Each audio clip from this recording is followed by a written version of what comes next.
10 months of work, 10 months of overtime hours and weeks of late nights and weekends at machine shops all come down to a couple of minutes. 5, 4, 3. You're counting down and the entire year comes down to one moment.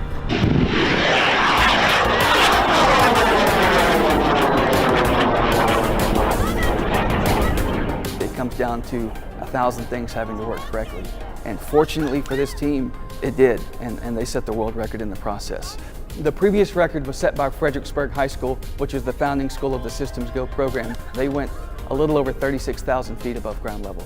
And this team came in and launched just over 45,000 feet. I'm Chris McLeod, and I teach rocket engineering at Brazoswood High School. Here at Brazoswood High School, we have a 3-year rocket engineering program. Each year has a different mission. So we operate under a nonprofit called SystemsGo out of Fredericksburg, Texas. So we're part of a network of about 75 schools across the country doing this. So first year students, they walk in and this is a pile of parts that they see. They've got to figure out how to use everything that they see here and more if they want, but at least these materials to build their first gen rocket. These are the fin sets they would use. Random sizes, random cuts. They have 4 days to build this rocket. I will be around shortly to look at your progress or lack thereof. I had never done anything related to rockets before.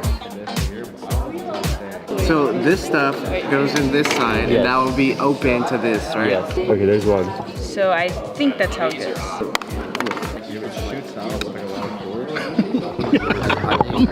So my expectation for our students is, first of all, just to try, to be curious about what we're doing. Oh, I see a light bulb moment, I'm gonna walk away. I don't expect them to have a ton of background knowledge about rockets or the physics. So, we're getting close. And so we start from a baseline of zero knowledge. We also need to do this first. I feel like we're doing pretty good. This is the first rocket I've ever built. So this is gonna go right there? Yeah, this is the recovery system. From that, I expect them to build out a notebook to where they get all of their equations down, all of our notes down, and they can use that as a resource throughout the year. And then we can just add our fins. So by the end of the year, not only have they built a rocket that flies to a mile in the air, but they also have a resource that they can use for future years and hopefully into their college career. And then where's this gonna go? It's gonna go in the bottom. So I've learned that there's a lot of creativity in first generation rockets I see every year that are very different than what we've seen in the past. So I notice you've got 3 fins here and 4 fins on your drawing. Why the design change? We felt it was too crowded with the 4.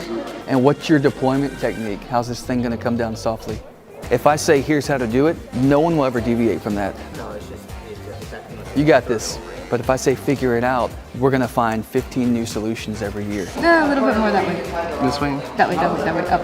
And I think that's super important when we talk about innovation and creativity in STEM. I'm a very detailed person. Tomorrow is our last day. We check these, we go over safety, and we fly on Friday. We're just kind of hoping that we actually just get it up in the air.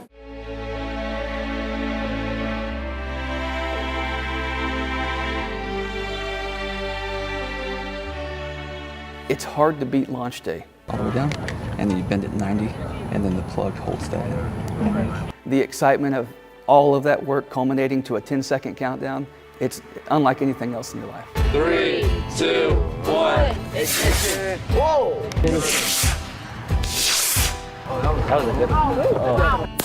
From a success standpoint, the goal is to get it to the launch pad. But as far as beautiful flights, there's going to be very few.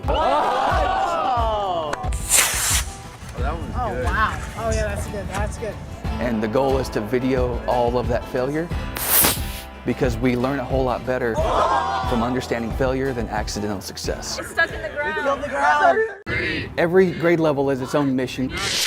So the sophomores try to get to 1 mile in the air. When we're talking about the first half of flight, we've got wet mass is our T = 0, right? That's the point at which we're fully loaded, ready to fly. The junior level teams, Wet mass minus flow rate times second.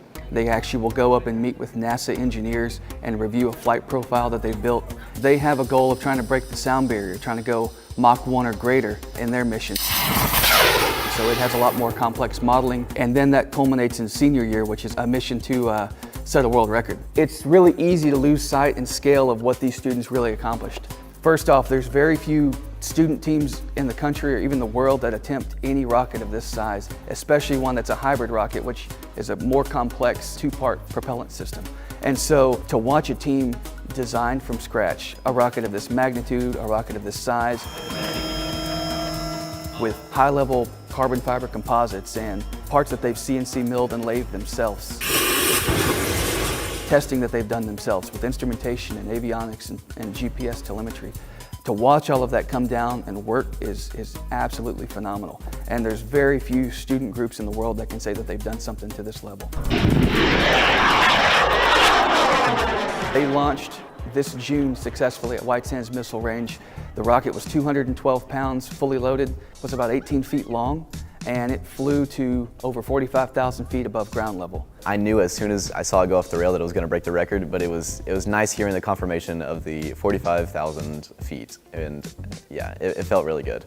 We just finished our 10th year of this program at Brazoswood High School, and I've been a part of the program in our district for 5 years. I started as a physics teacher 12 years ago now, and have just moved my way into STEM and CTE type courses, and now I teach rocket engineering full-time. This was just a GPS, this is the GPS and the... So this is the telemetry. Yeah. I had zero clue how to build a rocket, but by the end of the year I knew everything towards like weight distribution, airfoils, and air friction. This is carbon fiber. All you really know when you kind of join the program is rockets go up, they have fins, and they have nose cones.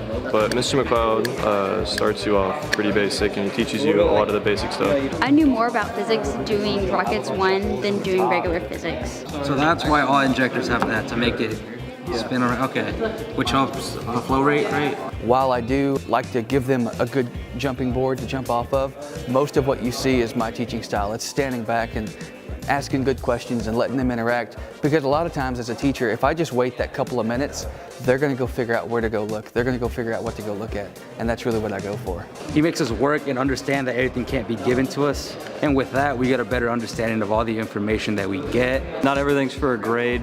It's for the sake of you completing it and understanding what you were doing at the end of it. So I think his teaching is unique, and I appreciate him as a teacher. I like the way how he helps you figure out the answer but won't lead you all the way. So now the $500 question, how do you start and stop injectors? He's kind of a mix of hands-off and hands-on. If I go read a book on how to do something, I know immediately where to find that resource again. I don't have to go ask Mr. McLeod anymore. It's really what guides us from being guided in building a rocket to us building the rocket. He can point us in the right direction with different resources, but eventually it's all up to us, and that's a very good feeling that we are in charge of making this a successful mission. I just leave them alone for a day or two, and they start to stew about what does this look like, what does this take, and you see them making sketches and talking to each other and starting to research things online, and watching that buzz, that's pretty incredible. Please join me in celebrating our Region 4 Secondary Teacher of the Year, Chris McLeod, Brazoswood High School, Brazosport ISD. This year I won Teacher of the Year, I won our Campus Teacher of the Year, and then moved on and won at the district level, and then recently won at the Region 4 level. So I'm one of the 3 finalists at the state level for Teacher of the Year, and it's incredibly humbling. Being an electives teacher, being a teacher that's not in the normal core classroom, it's cool to see so much recognition for what we do and for what I get to do in the classroom every day. And I think it gives a lot of validation to our program. This is part of the 2022 World Record rocket. So this is the oxidizer tank. This holds all the liquid part of the fuel.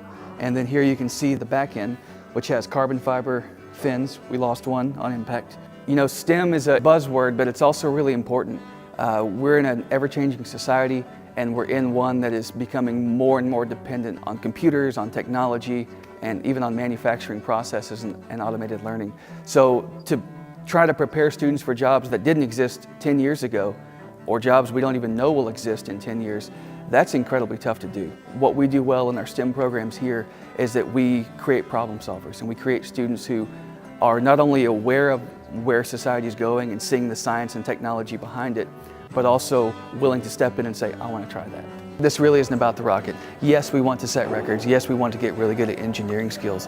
But the real focus here is that we build collaborators, problem solvers, and world builders. I mean, these students are going to go off with a skill set because of the required communication, because of the teamwork, because of the dynamics of learning everything to solve a problem. That's going to make them better in society, make them better in their community, and just make them a better person overall.